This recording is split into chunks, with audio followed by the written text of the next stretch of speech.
Hello मेरे प्यारे दोस्तों, स्वागत है आपका फिर से एक बार आपके अपने चैनल यूटिलिटी कॉमर्स पर। और आज हम लोग आपका चैप्टर नंबर 4 जो कि आपके माइक्रो इकोनॉमिक्स का डिमांड है, इसको स्टार्ट करेंगे। क्योंकि हम लोग पिछले वीडियो में आपको चैप्टर नंबर 4 जो कि हमारा ऑर्डिनल यूटिलिटी अप्रोच या यूटिलिटी अप्रोच कार्डिनल ऑर्डिनल दोनों मिला के हम खत्म कर चुके थे। और आज हम लोग चैप्टर नंबर 4 स्टार्ट करें, जिसका नाम है डिमांड। ये डिमांड का मतलब ये होता है, आप सुने होंगे मार्केट में जो है वो डिमांड है इस चीज का, जो है कोई चीज जो है वो ट्रेंड में है, डिमांड में है, ये सुने हैं आप। और डिमांड का हिंदी मीनिंग होता है मांग करना। डिमांड का मतलब होता है मांग, और मांग का मतलब यहाँ हाथ फैला के मांगने से नहीं है। डिमांड का मतलब मांग करना, और मांग करने के लिए यहाँ कुछ कुछ चीजों का होना जरूरी है, तभी आप मांग कर पाएंगे। किसी के हाथ फैला के मांगने, यहाँ डिमांड हाथ फैला के मांगने से नहीं है। खैर, हम आपको ये बताते हैं कि डिमांड का मीनिंग क्या होता है और डिमांड कैसे जो है वो कोई, सबसे पहले डिमांड जो है वो कोई कंज्यूमर क्रिएट करता है ना। डिमांड जो है वो कंज्यूमर करता है, और कंज्यूमर को डिमांड करने के लिए उसके पास किन किन चीजों का होना जरूरी है, या डिमांड कहते किसको है, उसका डेफिनेशन बाद में बताएंगे। इससे पहले आपको उस चीज को यहाँ समझाते हैं कि अगर आप एक कंज्यूमर हैं और आप कोई चीज खरीदना चाहते हैं, तो आप इसका मतलब आप उसका डिमांड करना चाहते हैं। तो डिमांड करने के लिए किन किन चीजों का होना जरूरी है, ये आपको पता करना होगा और ये आपको समझना पड़ेगा पहले। तो हम बोले कि हमको जो है मन कर रहा है कि हम जो है हमको भूख लगी है और मन कर रहा है हम जो 10 रुपए का गुड डे बिस्किट खाना चाहते हैं, है ना। तो देखिए, आपको गुड डे बिस्किट अगर खाना है तो सबसे पहले गुड डे बिस्किट को खाने के लिए आपके मन में उस बिस्किट के प्रति इच्छा जागृत होनी चाहिए। या उस गुड्स, सबसे पहले आपको तो भूख का लगना जरूरी है, तभी आप खाएंगे। या फिर आपको भूख नहीं भी लगी है तो कम से कम आपको नीड है उस चीज का, या आपको वांट्स है, आपको इच्छा है कि वो गुड डे बिस्किट जो है अगर हम खरीद लेते तो हमको उसका टेस्ट अच्छा लगता है, तो हम खा पाते उसको। तो सबसे पहले किसी भी चीज का डिमांड करने से पहले, अच्छा हमको हमको लिखने का जरूरत है तो हमको एक मार्कर खरीदना है।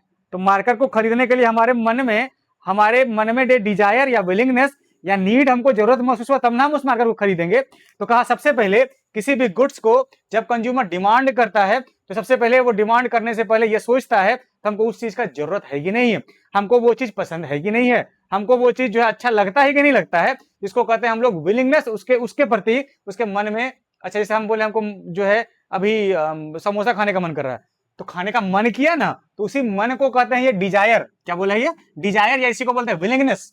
कि कंज्यूमर जो है वो चाहता है कि किसी भी गुड्स को परचेज करे, तो परचेज करने से पहले उसको उस चीज का डिजायर, इच्छा या नीड महसूस होना चाहिए। इसको हम लोग क्या बोल दिए? डिजायर और विलिंगनेस। क्या बोल दिए? डिजायर और विलिंगनेस। कहा कि ठीक है, आप समोसा दुकान पे गए, आपके मन में इच्छा भी हो गया, तो डिजायर हुआ, आप दुकान पे जाके ऐसे हम बोले कि दे दीजिए, तो हमको पैसा है ही नहीं आपके पॉकेट में, तो क्या दुकानदार आपको समोसा दे देगा? नहीं देगा। बोलेगा पैसा दीजिए, है ना, तभी समोसा देगा वो। तो बोलेगा जाइए आगे तो रास्ता देखिए, नहीं है, यही बोलेगा ना। तो कहा कि सबसे पहले हाथ फैला के आप समोसा मांगेंगे, आपके मन में इच्छा भी तो देगा नहीं, वो क्या करेगा फिर? कहता है जो है उस गुड्स को खरीदने के लिए आपके पॉकेट में समोसा खरीदने के लिए 10 रुपए होना भी चाहिए। क्या होना चाहिए? 10 रुपए। अच्छा, सबके मन में इच्छा नहीं है। कहता किसको मन में इच्छा नहीं है कि हमारे पास डिजायर जो है मर्सिडीज कार हो, आईफोन हो, हमारे पास लग्जरी जो है प्रोडक्ट हो, हमारे पास मैकबुक का लैपटॉप हो। किसके मन में इच्छा नहीं? BMW कार हो, सबके मन में इच्छा है ना। तो कहा सिर्फ इच्छा होने से हो जाएगा? हमारे मन में भी इच्छा है तो क्या वो इच्छा होने से हो जाएगा? नहीं, उसके लिए आपको पैसा का होना जरूरी है, और उसी को पैसे को यहाँ मनी या उसको परचेजिंग पावर कहते हैं। तो डिमांड आप तभी कर पाएंगे ना जब आपके पॉकेट में, आपके मन में सबसे पहले इच्छा भी हो, साथ साथ आप उस गुड्स को खरीदने के लिए आपके पॉकेट में पैसा भी हो। अच्छा, पॉकेट में पैसा भी है, आपके मन में इच्छा भी है कि हम मर्सिडीज कार खरीदें, आपके पॉकेट में पैसा भी है, लेकिन खर्च करने का मन नहीं करता, आपको हिम्मत नहीं है खर्च करने का, कंजूस है आप, तो क्या आपको मर्सिडीज कार आप खरीद लीजिएगा, डिमांड कर लीजिएगा? बोला नहीं कर पाएंगे। तो तीसरा चीज है, कहता है कि एबिलिटी टू पे, इसको हम लोग कहते हैं खर्च करने का आपके पास औकात या हिम्मत होना चाहिए, जिसको कहते हैं एबिलिटी टू पे। कि पॉकेट में देखते हैं कंजूस आदमी होता है, उसके पास बहुत पैसा है लेकिन कंजूस टाइप का रहेगा, खर्च नहीं करेगा। और खर्च नहीं करेगा क्यों? क्योंकि उसके पास हिम्मत नहीं है खर्च करने का, पॉकेट में पैसा दबा के रखना चाहता है, वो बैंक अकाउंट में ही रखना चाहता है।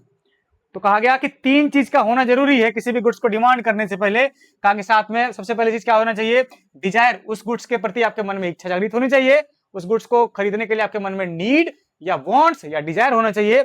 दूसरा कहता है उसको गुड्स को खरीदने के लिए आपके पॉकेट में पैसा भी होना चाहिए, जिसको हम लोग परचेजिंग पावर कहे। और साथ साथ तीसरा कहता है उस गुड्स को खरीदने के लिए आपके पास पैसा भी है, इच्छा भी है, लेकिन अगर खर्च करने का हिम्मत नहीं है तो वो डिमांड नहीं है, साथ साथ आपको जो है उस गुड्स को खरीदने के लिए हिम्मत भी होना चाहिए, एबिलिटी टू पे भी होना चाहिए।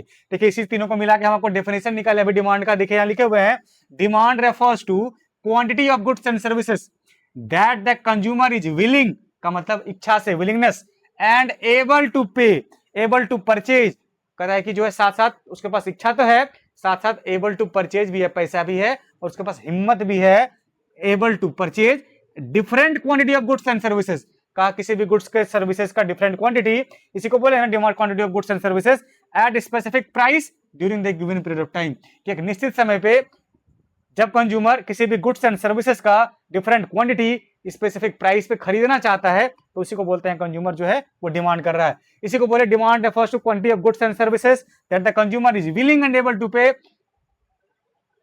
Different quantity at specific price, different quantity of goods and services यहां ऐड कर दिए हैं, तो different quantity of goods and services at specific price या during the given period of time, एक निश्चित समय में, उसी को क्या कहा जाता है, वो डिमांड है। अब बोला गया ये तो डिमांड होगा डेफिनेशन, कहता है डिमांड जो है वो डिपेंड करता है बहुत सारी चीजों पर, और उन्हीं सारी चीजों में से कुछ स्पेसिफिक जो है आपके सिलेबस में है, स्पेसिफिक चीजों को हम यहाँ लिखे हुए हैं। यहाँ पे डी फॉर है डिमांड से, क्या है डी फॉर, जिसको ये फंक्शन कहता है डिमांड का फंक्शन जो है ये 5-6 चीज है जिसपे डिमांड डिपेंड करता है, क्या क्या, कहता है डी से यहां हो गया demand, F for function, P for price, P R for price of related commodity, ये पी का मतलब होता है price of the commodity, P R का मतलब होता है price of related commodity, Y का मतलब होता है income of the consumer, T का मतलब होता है taste and preference of the consumer, E का मतलब होता है एक्सपेक्टेशन अबाउट फ्यूचर प्राइस, और यू का मतलब होता है अदर फैक्टर्स, है ना। कहता है ये सारे चीज पे डिमांड डिपेंड करता है, जिसको हम लोग फंक्शंस ऑफ डिमांड कहते हैं, और आपको फंक्शन ऑफ डिमांड जो है हम यहाँ आपको लिख के एक एक चीज करके समझाते हैं कि डिमांड का फंक्शन क्या क्या होता है और किन किन चीजों पर जो है वो डिमांड डिपेंड करता है। हम फिर से यहाँ ऊपर में एक बार फिर से आपको लिखते हैं, जो यहाँ हम नीचे लिखे हुए हैं, D is the function of P P R Y T U, ये देखिए तो यही लिखे हम नीचे, कहा D is the function of, D is the F of P P R Y T E और यू, या इसको ओ भी कभी कभी लिखता है ना। अच्छा यहाँ पे एक एक चीज का सबसे पहले अगर हम बोले आपको, अगर हम बोले कि डी फॉर, एक एक चीज का मतलब आपको समझाते हैं हम कि डी फॉर क्या है। यहाँ कहता है डी फॉर यहाँ डिमांड से है, कहता है डी फॉर यहाँ क्या चीज से है, डी फॉर यहाँ डिमांड से है, किस चीज से है, डिमांड से है। कहता है एफ फॉर यहाँ क्या चीज से है, एफ फॉर यहाँ फंक्शन से है, क्या चीज से है, फंक्शन से है। कहता है पी फॉर यहाँ क्या है, प्राइस ऑफ द कमोडिटी, क्या, price of the commodity, P for क्या है, पता है price of the commodity, price of the commodity का मतलब किसी भी गुड्स का प्राइस है। कहता है फिर पी आर का मतलब यहाँ क्या है, कहता है पी आर का मतलब यहाँ प्राइस ऑफ रिलेटेड कमोडिटी, क्या है, प्राइस ऑफ रिलेटेड कमोडिटी, ठीक है। वाई का मतलब क्या है यहाँ, income of the consumer, income of the consumer, ठीक है। टी फॉर यहाँ क्या है, का टी फॉर यहाँ taste and preference of the consumer, taste and preference of consumer, ठीक है। ई फॉर क्या है, ई फॉर है एक्सपेक्टेशन अबाउट फ्यूचर प्राइस, क्या है, एक्सपेक्टेशन अबाउट फ्यूचर प्राइस, है ना। और यू फॉर यहाँ अदर फैक्टर्स है, ठीक है। ये जो है एक एक करके हम सारे फंक्शंस को आपको समझाएंगे, और यहाँ पे डी फॉर यहाँ D for demand, F for function, P for price of the commodity, P R for price of related commodity, Y for income of the consumer, T for taste and preference of the consumer, E for expectation about future price, और U for other factor. ये आपका functions of demand था, और हम आपको एक एक करके सारे चीज का जो आपका ये सारा चीज है इसमें से एक एक करके सारे चीज को हम एक्सप्लेन करेंगे। उससे पहले हम आपको एक फैक्टर जो इसमें से सबसे पहला फैक्टर जो है प्राइस ऑफ द कमोडिटी को आपको समझा देते हैं कि what is price of the commodity. Price of the commodity आप जानते भी होंगे कि प्राइस ऑफ द कमोडिटी जो है, प्राइस ऑफ द कमोडिटी ये बताता है किसी भी गुड्स के प्राइस को, क्या बताता है, price of the commodity, price, सबसे पहले प्राइस ऑफ द कमोडिटी, है ना, P for price of the commodity का यहाँ प्राइस क्या बताता है। सबसे पहले आप ये जानिए कि डिमांड को, जो हमारा फंक्शंस ऑफ डिमांड है ना, ये सारे फैक्टर्स के चेंज होने से डिमांड चेंज होता है, इसीलिए बोला गया कि इन सब पे डिमांड डिपेंड करता है। इसीलिए बोला गया कि फंक्शन ऑफ डिमांड ये है, या इसी को कहते हैं factors on which demand depend. ये सारा फैक्टर्स पे जो है वो डिमांड डिपेंड करता है कि अगर ये चेंज करेगा ना तो ये सारा फैक्टर्स भी चेंज, ये डिमांड भी चेंज करेगा। इसमें से किसी को चेंज कर दें तो डिमांड भी चेंज करेगा, है ना। तो इसी को बोलते हैं ये फैक्टर्स ऑफ डिमांड है, या इसी को फंक्शंस ऑफ डिमांड कहते हैं, या इसी को कहते हैं factor on which demand depend, या इसी को कहते हैं डिटरमिनेंट्स ऑफ डिमांड। ये सारा फैक्टर्स पे डिमांड डिपेंड करता है।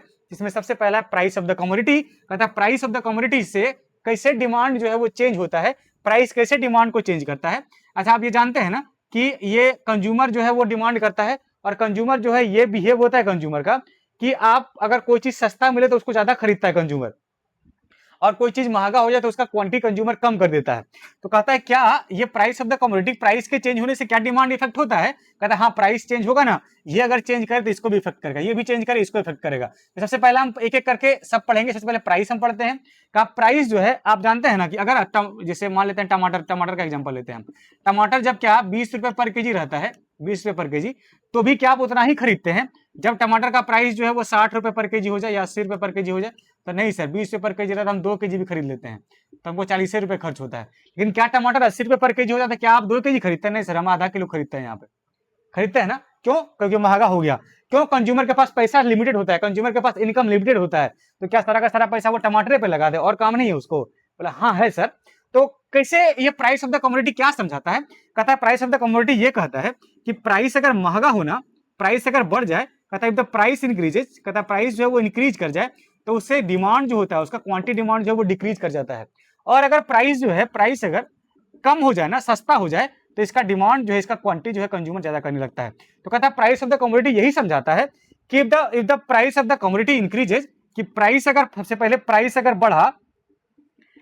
बढ़ा तो उसका क्वांटिटी डिमांड जो है वो कम होगा, और प्राइस अगर सस्ता हो गया ना तो इसका डिमांड कंज्यूमर जो है वो बढ़ा देता है ना, इसका डिमांड कंज्यूमर बढ़ा देता है। इसी को कहते हैं प्राइस ऑफ द कमोडिटी, और इसी को बोला जाता है इंग्लिश में if the price of the commodity increases it's quantity demand decreases, and if the price of the commodity decreases it's quantity demand increases, है ना। इसी को बोलते हैं प्राइस ऑफ द कमोडिटी है। और इसको जब आपको शेड्यूल में दिखाना हो तो ये का प्राइस और ये का क्वांटिटी डिमांड। मान लेते हैं 10 रुपए का प्राइस था तो कंज्यूमर 100 यूनिट डिमांड कर रहा था, प्राइस 20 हुआ तो प्राइस बढ़ा तो डिमांड कम हो गया, हो सकता है 80 हो जाए, प्राइस और बढ़ा डिमांड और कम हो गया। तो इसी को कहते हैं कि प्राइस अगर बढ़ जाए तो डिमांड कम हो जाता है, और प्राइस अगर कम हो जाए तो डिमांड बढ़ जाता है। इसी को पहला फैक्टर जो है वो प्राइस ऑफ द कमोडिटी। और प्राइस और डिमांड के बीच रिलेशन कैसा हुआ? इनवर्स, उल्टा ना। प्राइस बढ़ा तो डिमांड कम हो गया, प्राइस घट गया तो डिमांड बढ़ गया, है ना। इसी को कहते हैं inverse relationship between price and quantity demand. ये पहला फीचर्स या पहला फंक्शन हम आपको बता दिए। अगली वीडियो में आपको एक एक करके सारे फंक्शंस को बताएंगे, और अगले वीडियो में ये इसको फंक्शन ऑफ डिमांड को हम लोग खत्म करेंगे, है ना।